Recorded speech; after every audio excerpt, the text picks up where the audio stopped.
नमस्कार दोस्तों, आप सभी का एजुकेशन इन में स्वागत है। दोस्तों, आज से हम एक नई श्रृंखला की शुरुआत कर रहे हैं, जिसके अंतर्गत हम प्राचीन भारत का इतिहास, महत्वपूर्ण परीक्षा उपयोगी प्रश्नोत्तरी के माध्यम से शुरू करेंगे। प्रत्येक पाठ के अंतर्गत प्राचीन भारत के इतिहास से संबंधित 100 महत्वपूर्ण प्रश्नोत्तरी का अध्ययन किया जाएगा। आज का पहला प्रश्न है, हिस्ट्री शब्द के प्रथम प्रयोगकर्ता कौन थे? हिस्ट्री शब्द के प्रथम प्रयोगकर्ता हेरोडोटस को माना जाता है। दूसरा क्वेश्चन है, हिस्टोरिका पुस्तक का लेखक किसे माना जाता है? हिस्टोरिका पुस्तक के लेखक हेरोडोटस को माना जाता है। आज का तीसरा क्वेश्चन है, इतिहास का जनक किसे कहा जाता है? इतिहास का जनक हेरोडोटस को कहा जाता है। आज का चौथा क्वेश्चन है, जिस कालखंड में मानव को लिपि व अक्षर का ज्ञान नहीं था, उस कालखंड को कहा जाता है। उस कालखंड को कहा जाता है प्राग ऐतिहासिक कालखंड। आज का पांचवा क्वेश्चन है, जिस कालखंड में मानव को लिपि व अक्षर का ज्ञान तो था, लेकिन आज तक उस लिपि को पढ़ा नहीं जा सका हो, उस कालखंड को कहा जाता है।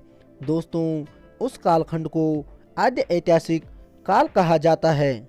आज का छठवां क्वेश्चन है, इतिहास का वह कालखंड जिससे संबंधित लिखित सामग्री भी प्राप्त हुई हो और उसे पढ़ा भी जा सका हो, उस कालखंड को क्या कहा जाता है? दोस्तों, उस कालखंड को ऐतिहासिक काल कहा जाता है। सातवां क्वेश्चन है, भारतीय पुरातत्व सर्वेक्षण विभाग की स्थापना किसके द्वारा की गई थी? भारतीय पुरातत्व सर्वेक्षण विभाग की स्थापना अलेक्जेंडर कनिंघम के द्वारा की गई थी। आठवां क्वेश्चन है, भारतीय पुरातत्व सर्वेक्षण विभाग की स्थापना भारत के किस वायसराय के काल में 1861 ईस्वी में की गई थी? भारतीय पुरातत्व सर्वेक्षण विभाग की स्थापना वायसराय लॉर्ड कैनिंग के कार्यकाल में 1861 ईस्वी में अलेक्जेंडर कनिंघम के द्वारा की गई थी। नौवां क्वेश्चन है, भारतीय पुरातत्व का जनक किसे माना जाता है? जैसा कि हमने अभी अध्ययन किया, अलेक्जेंडर कनिंघम के द्वारा भारतीय पुरातत्व विभाग की स्थापना की गई थी, जिसके कारण अलेक्जेंडर कनिंघम को भारतीय पुरातत्व सर्वेक्षण विभाग का जनक कहा जाता है। 10वां क्वेश्चन है, भारतीय पुरातत्व सर्वेक्षण विभाग किसका उत्तराधिकारी माना जाता है? दोस्तों, भारत में भारतीय पुरातत्व सर्वेक्षण विभाग विलियम जोन्स द्वारा 1784 ईस्वी में स्थापित एशियाटिक सोसाइटी ऑफ बंगाल, जो कि कलकत्ता में स्थापित की गई थी, इसे भारतीय पुरातत्व सर्वेक्षण विभाग का उत्तराधिकारी माना जाता है। आज का 11वां क्वेश्चन है, भारतीय पुरातत्व सर्वेक्षण विभाग के प्रथम भारतीय महानिदेशक कौन थे? भारतीय पुरातत्व सर्वेक्षण विभाग के प्रथम महानिदेशक राय बहादुर दयाराम साहनी हुए थे, जिन्होंने 1931 से 1935 के मध्य भारतीय पुरातत्व सर्वेक्षण विभाग के अंतर्गत महानिदेशक के पद पर कार्य किया था। 12वां क्वेश्चन है, पुराणों में कितने युग का वर्णन किया गया है? दोस्तों, पुराणों में 4 युग का वर्णन मिलता है, जिसके अंतर्गत सतयुग, त्रेता युग और द्वापर युग के बाद कलयुग आता है। पुराणों में इन युगों का वर्णन किया गया है। आज का 13वां क्वेश्चन है, भारतीय संस्कृति के अंतर्गत भगवान के मत्स्य अवतार, कूर्म अवतार, वारा अवतार, नरसिंह अवतार किस युग के अंतर्गत आता है? भारतीय संस्कृति के अंतर्गत भगवान के मत्स्य अवतार, कूर्म अवतार, वराह अवतार, नरसिंह अवतार सतयुग के अंतर्गत आते हैं। 14वां क्वेश्चन है, किस युग के अंतर्गत वामन अवतार, परशुराम अवतार, राम अवतार को सम्मिलित किया जाता है? त्रेता युग के अंतर्गत परशुराम अवतार, वामन अवतार और राम अवतार को सम्मिलित किया जाता है। 15 क्वेश्चन है, भगवान का कृष्ण अवतार व बुद्ध अवतार किस युग के अंतर्गत सम्मिलित किया जाता है। भगवान का कृष्ण अवतार व बुद्ध अवतार द्वापर युग के अंतर्गत सम्मिलित किया जाता है। 16वां क्वेश्चन है, कलयुग के अंतर्गत भगवान के किस अवतार का उल्लेख है? दोस्तों, कलयुग के अंतर्गत भगवान के कलिक अवतार का उल्लेख है। 17वां क्वेश्चन है, भविष्य का मानव संहारक शक्ति वाला मानव पुराणों में किसे माना गया है? भगवान के कलिक अवतार को भविष्य का मानव संहारक शक्ति वाला मानव पुराणों में माना गया है। 18वां क्वेश्चन है, ईसा मसीह के जन्म से पूर्व के समय को किस रूप में लिखा जाता है? दोस्तों, ईसा मसीह के जन्म को ईसा पूर्व, जबकि ईसा मसीह के जन्म के बाद के समय को ईस्वी के रूप में लिखा जाता है। 19वां क्वेश्चन है, कभी कभी बीपी अक्षरों का प्रयोग तिथियों को दर्शाने के लिए किया जाता है, जिसका तात्पर्य होता है बिफोर, प्रेजेंट या वर्तमान समय से पहले का समय। आज का 20वां क्वेश्चन है, सहस्त्राब्दी शब्दावली का प्रयोग किया जाता है। सहस्त्राब्दी शब्दावली का प्रयोग 1000 वर्ष की अवधि के लिए किया जाता है। 21वां क्वेश्चन है, विक्रम संवत जो कि विभिन्न किताबों में 57 ईसा पूर्व और 58 ईसा पूर्व के समय माना जाता है, यह किसके द्वारा आरंभ किया गया था? विक्रम संवत मालवा के शासक राजा विक्रमादित्य के द्वारा शकों पर विजय के उपलक्ष्य में विक्रम संवत का प्रारंभ माना जाता है। इसे मालवा संवत भी कहा जाता है। 22वां क्वेश्चन है, शक संवत को कुषाण शासक कनिष्क के द्वारा प्रारंभ किया गया था। इसे भारत सरकार द्वारा आधिकारिक कैलेंडर कब घोषित किया गया था? शक संवत को भारत सरकार द्वारा 22 मार्च 1957 ईस्वी को भारत का आधिकारिक कैलेंडर घोषित किया गया था। इसे शालिवाहन संवत भी कहा जाता है। यह भारत का राष्ट्रीय संवत भी माना जाता है। 23वां क्वेश्चन है, म्यूजियम शब्द की उत्पत्ति ग्रीक भाषा के माउसियस शब्द से मानी जाती है, जिसका अर्थ होता है एकांत में अध्ययन करने का मंदिर। 24वां क्वेश्चन है, विश्व का प्रथम म्यूजियम बनाया गया था। विश्व का प्रथम म्यूजियम अलेक्जेंड्रिया में ईसा की 3री शताब्दी में बनाया गया था। 25वां क्वेश्चन है, आधुनिक रूप का सबसे पुराना म्यूजियम, या हम कह सकते हैं आधुनिक रूप का सबसे पुराना संग्रहालय किसे माना जाता है? आधुनिक रूप का सबसे पुराना संग्रहालय ऑक्सफोर्ड संग्रहालय को माना जाता है। 26वां क्वेश्चन है, प्रत्येक वर्ष म्यूजियम डे किस दिवस को मनाया जाता है? 18 मई को प्रत्येक वर्ष म्यूजियम डे मनाया जाता है। प्रथम बार म्यूजियम डे 1883 ईस्वी को मनाया गया था। 27वां क्वेश्चन है, भारत में प्रथम म्यूजियम कब और कहां स्थापित किया गया था? कलकत्ता में 1814 ईस्वी में भारत में प्रथम म्यूजियम या संग्रहालय स्थापित किया गया था। 28वां क्वेश्चन है, भारतवर्ष का सर्वप्रथम उल्लेख किस अभिलेख में मिलता है? भारतवर्ष की बात करें तो भारतवर्ष का सर्वप्रथम उल्लेख हाथी गुफा अभिलेख से प्राप्त हुआ है। 29वां क्वेश्चन है, भारत में सबसे प्राचीन अभिलेख किस शासक का प्राप्त हुआ है? भारत में सबसे प्राचीन अभिलेख अशोक का प्राप्त हुआ है। 30वां क्वेश्चन है, किस अभिलेख को सर्वाधिक प्राचीन अभिलेख माना जाता है? मध्य एशिया से प्राप्त बोक्सकोई अभिलेख को सर्वाधिक प्राचीन अभिलेख माना जाता है। इस अभिलेख में इंद्र, वरुण, मित्र, नासत्य नामक वैदिक देवताओं का उल्लेख प्राप्त होता है। 31वां क्वेश्चन है, अभिलेखों के अध्ययन को कहा जाता है? अभिलेखों के अध्ययन को एपिग्राफी कहा जाता है। 32वां क्वेश्चन है, हिंदुस्तान शब्द का सर्वप्रथम उल्लेख किस अभिलेख में प्राप्त होता है? शासानी अभिलेख से हिंदुस्तान शब्द का सर्वप्रथम प्राप्त हुआ है। अगला क्वेश्चन है, भारतवर्ष नाम किस ग्रंथ में सर्वप्रथम उल्लेख किया गया है? पाणिनि के अष्टाध्यायी में भारतवर्ष के नाम का सर्वप्रथम उल्लेख किया गया है। दोस्तों, हाथी गुम्फा अभिलेख में भी भारतवर्ष का सर्वप्रथम उल्लेख मिलता है, जबकि ग्रंथ की बात करें तो भारतवर्ष का उल्लेख सर्वप्रथम पाणिनि के अष्टाध्यायी ग्रंथ में मिलता है। 34वां क्वेश्चन है, भारत का आदि महाकाव्य किसे कहा जाता है? भारत के आदि महाकाव्य की बात करें तो भारत का आदि महाकाव्य रामायण को कहा जाता है। अगला क्वेश्चन है, तमिल भाषा में सच्ची रामायण की रचना किसके द्वारा की गई थी? ईवी रामस्वामी नायकर, या जिन्हें हम पेरियार भी कहते हैं, इनके द्वारा तमिल भाषा में सच्ची रामायण की रचना की गई थी। अगला क्वेश्चन है, रामायण के रचयिता किसे माना जाता है?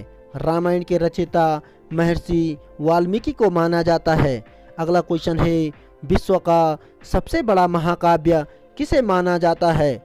विश्व का सबसे बड़ा महाकाव्य महाभारत को माना जाता है। अगला क्वेश्चन है, महाभारत के रचयिता किसे माना जाता है? महाभारत के रचयिता महर्षि वेदव्यास को माना जाता है। अगला क्वेश्चन है, महाभारत मूलतः किस भाषा में लिखी गई थी? महाभारत मूलतः संस्कृत भाषा में लिखी गई थी। अगला क्वेश्चन है, महाभारत में कुल कितने पर्व हुए हैं? महाभारत में 18 पर्वों का उल्लेख मिलता है। अगला क्वेश्चन है, महाभारत के किस पर्व में गीता व उसमें कर्म भक्ति व ज्ञान का संगम मिलता है? महाभारत के 6वें पर्व, जिसे भीष्म पर्व कहा जाता है, इसके अंतर्गत गीता व उसमें कर्म भक्ति व ज्ञान का संगम प्राप्त होता है। अगला क्वेश्चन है, महाभारत को अन्य किस नाम से जाना जाता है? महाभारत को जय संहिता नाम से भी जाना जाता है। अगला क्वेश्चन है, महाभारत के किस पर्व को सबसे बड़ा पर्व माना जाता है? महाभारत के 12वें पर्व को, शांति पर्व को सबसे बड़ा पर्व माना जाता है। अगला क्वेश्चन है, महाभारत का फारसी भाषा में अनुवाद किस नाम से किया गया है? महाभारत का फारसी भाषा में अनुवाद रज्मनामा के नाम से अब्दुल कादिर बदायूनी ने अकबर के शासनकाल में किया था। अगला क्वेश्चन है, वर्तमान में किस कैलेंडर को समूचे विश्व में वर्तमान में अंतर्राष्ट्रीय कैलेंडर का दर्जा प्राप्त है? ग्रेगोरियन कैलेंडर को दिया जाता है। अगला क्वेश्चन है, संस्कृत साहित्य में ऐतिहासिक घटनाओं को क्रमबद्ध इतिहास लिखने का सर्वप्रथम किया गया था। संस्कृत साहित्य में ऐतिहासिक घटनाओं को क्रमबद्ध इतिहास लिखने का सर्वप्रथम प्रयास राजतरंगिणी के द्वारा किया गया था। अगला क्वेश्चन है, राजतरंगिणी के रचयिता किसे माना जाता है? राजतरंगिणी के रचयिता कल्हण को माना जाता है। अगला क्वेश्चन है, कल्हण के द्वारा किसे कश्मीर का प्रथम मौर्य शासक व श्रीनगर का संस्थापक बताया गया है? अशोक को कल्हण के द्वारा कश्मीर का प्रथम मौर्य शासक व श्रीनगर का संस्थापक बताया गया है। अगला क्वेश्चन है, वैज्ञानिकों के द्वारा विश्व का पुराना पिरामिड मिस्र की बजाय कहाँ स्थापित माना गया है? वैज्ञानिकों के द्वारा विश्व का पुराना पिरामिड मिस्र की बजाय कजाकिस्तान में माना गया है। अगला क्वेश्चन है, विगत युगों की घटनाओं के संबंध में जानकारी देने वाले स्रोतों को क्या कहा जा सकता है? विगत युगों की घटनाओं के संबंध में जानकारी देने वाले स्रोतों को ऐतिहासिक स्रोत कहा जा सकता है। अगला क्वेश्चन है, ऐतिहासिक स्रोत मुख्यतः कितने प्रकार के हो सकते हैं? ऐतिहासिक स्रोत मुख्यतः 2 प्रकार के हो सकते हैं, जिसके अंतर्गत साहित्यिक साक्ष्य व पुरातात्विक साक्ष्य को सम्मिलित किया जाता है। अगला क्वेश्चन है, भारत के सर्वप्राचीन धर्म ग्रंथ किन्हें माना जाता है? भारत के सर्वप्राचीन धर्म ग्रंथ की बात करें तो वेद को धर्म ग्रंथ माना जाता है। अगला क्वेश्चन है, वेद का अर्थ होता है, वेद का अर्थ होता है ज्ञान। अगला क्वेश्चन है, वेद के रचयिता किसे माना जाता है? वेद के रचयिता की बात करें तो महर्षि कृष्णदेवरायन वेद व्यास को वेद के रचयिता माना जाता है। अगला क्वेश्चन है, प्राचीनतम वैदिक ग्रंथ किसे माना जाता है? प्राचीनतम वैदिक ग्रंथ की बात करें तो ऋग्वेद को प्राचीनतम वैदिक ग्रंथ माना जाता है। अगला क्वेश्चन है, ऋग्वेद की रचना किस क्षेत्र में मानी जाती है? सप्त सैंधव क्षेत्र में ऋग्वेद की रचना मानी जाती है। अगला क्वेश्चन है, किस वेद के 10वें मंडल में पुरुष सूक्त का उल्लेख मिलता है? ऋग्वेद के 10वें मंडल में पुरुष सूक्त का उल्लेख मिलता है। अगला क्वेश्चन है, गायत्री मंत्र का उल्लेख किस वेद में मिलता है? गायत्री मंत्र का उल्लेख भी ऋग्वेद से प्राप्त हुआ है। अगला क्वेश्चन है, किस वेद को गद्य और पद्य दोनों में रचा गया है? यजुर्वेद को गद्य एवं पद्य दोनों में रचा गया है। अगला क्वेश्चन है, कृष्ण यजुर्वेद व शुक्ल यजुर्वेद किस वेद के भाग माने जाते हैं? यजुर्वेद के भाग कृष्ण यजुर्वेद व शुक्ल यजुर्वेद को माना जाता है। अगला क्वेश्चन है, यज्ञों के नियम व विधि की चर्चा किस वेद में की गई थी? यज्ञों के नियम व विधि की चर्चा यजुर्वेद में की गई थी। अगला क्वेश्चन है, भारतीय संगीत का जनक किस वेद को माना जाता है? भारतीय संगीत का जनक सामवेद को माना जाता है। अगला क्वेश्चन है, अथर्व का तात्पर्य होता है पवित्र व जादू। अगला क्वेश्चन है, रोग निवारण, राजभक्ति, विवाह, प्रणय गीत व अंधविश्वासों का वर्णन किस वेद से प्राप्त हुआ है? रोग निवारण, राजभक्ति, विवाह, प्रणय गीत, अंधविश्वासों का वर्णन अथर्ववेद में प्राप्त होता है। अगला क्वेश्चन है, किस वेद के अंतर्गत राजा परीक्षित को कुरुओं का राजा कहा गया है? अथर्ववेद के अंतर्गत राजा परीक्षित को कुरुओं का राजा कहा गया है।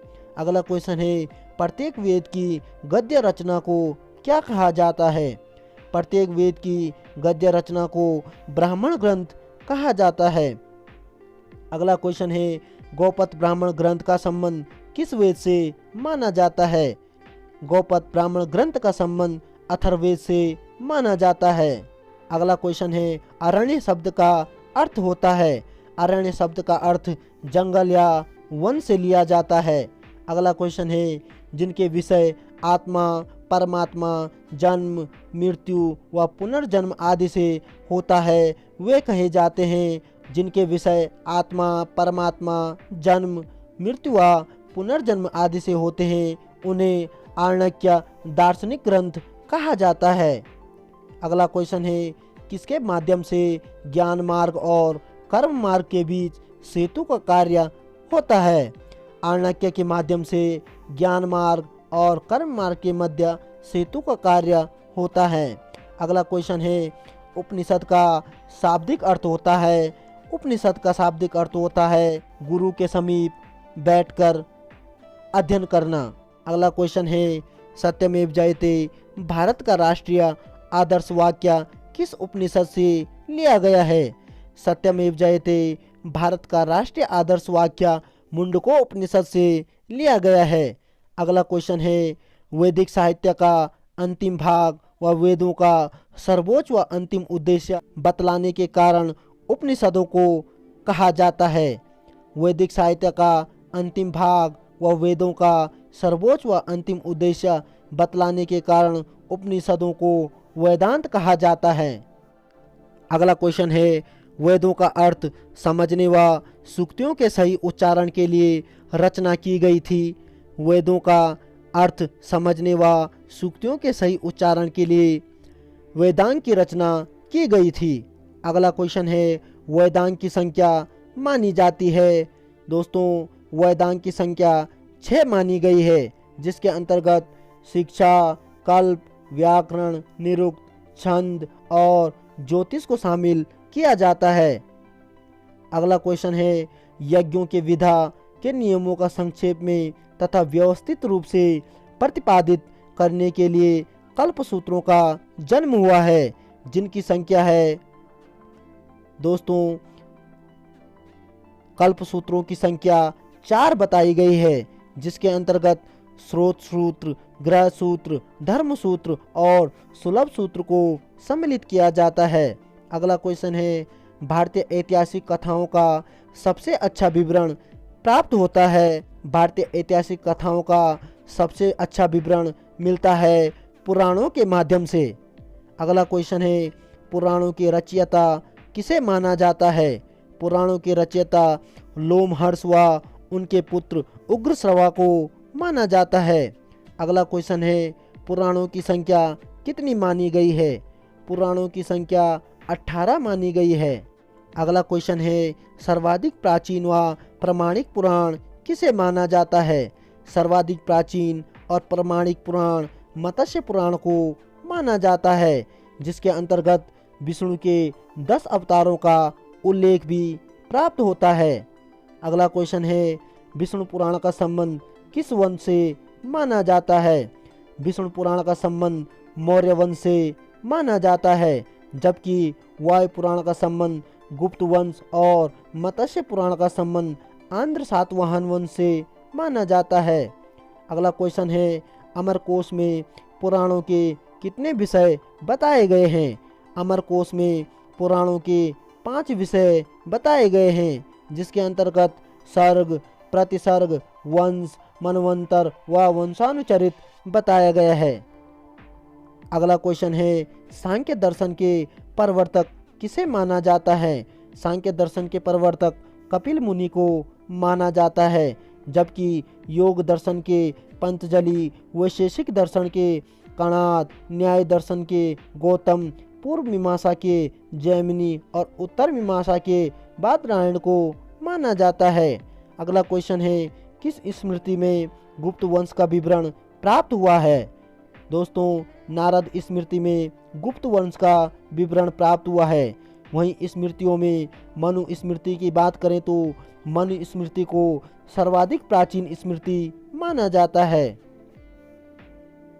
अगला क्वेश्चन है, विनय पिटक, सूत पिटक व अभिधम पिटक सम्मिलित माने जाते हैं। विनय पिटक, सूत पिटक व अभिधम पिटक बौद्ध ग्रंथ के अंतर्गत सम्मिलित माने जाते हैं।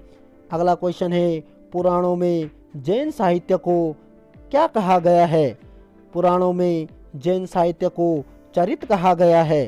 अगला क्वेश्चन है, भारत का प्रथम राजनीतिक ग्रंथ किसे माना जाता है।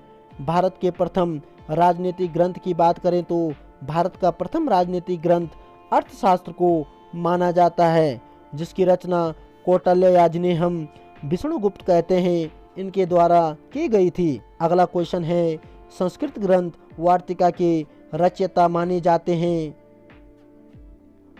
दोस्तों, संस्कृत ग्रंथ वार्तिका के रचयिता कात्यायन को माना जाता है। अगला क्वेश्चन है, महाभाष्य के रचयिता किसे माना जाता है।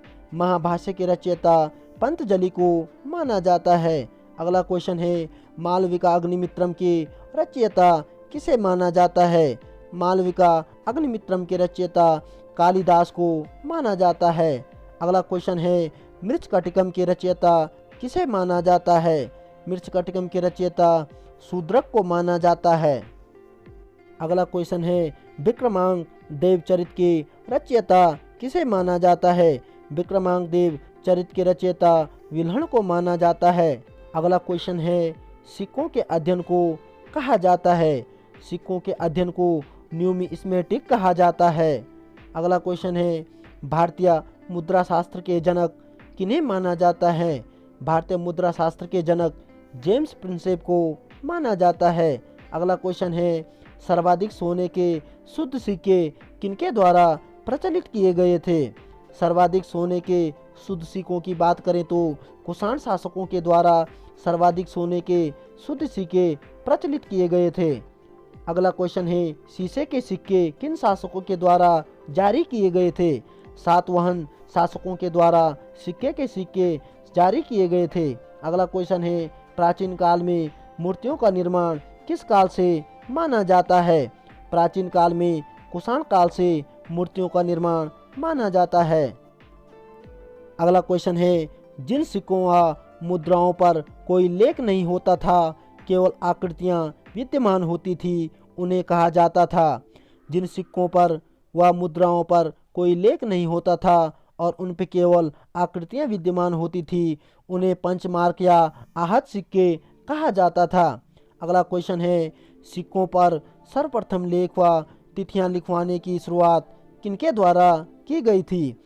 सिक्कों पर सर्वप्रथम लेख व तिथियां लिखवाने की बात करें तो यूनानी शासकों द्वारा सिक्कों पर लेख व तिथियां लिखवाने की शुरुआत की गई थी। आज का 100वां क्वेश्चन और अंतिम क्वेश्चन है, शक शासक रुद्रदामन का संबंध किस अभिलेख से माना जाता है? जूनागढ़ अभिलेख से शक शासक रुद्रदामन का संबंध माना जाता है।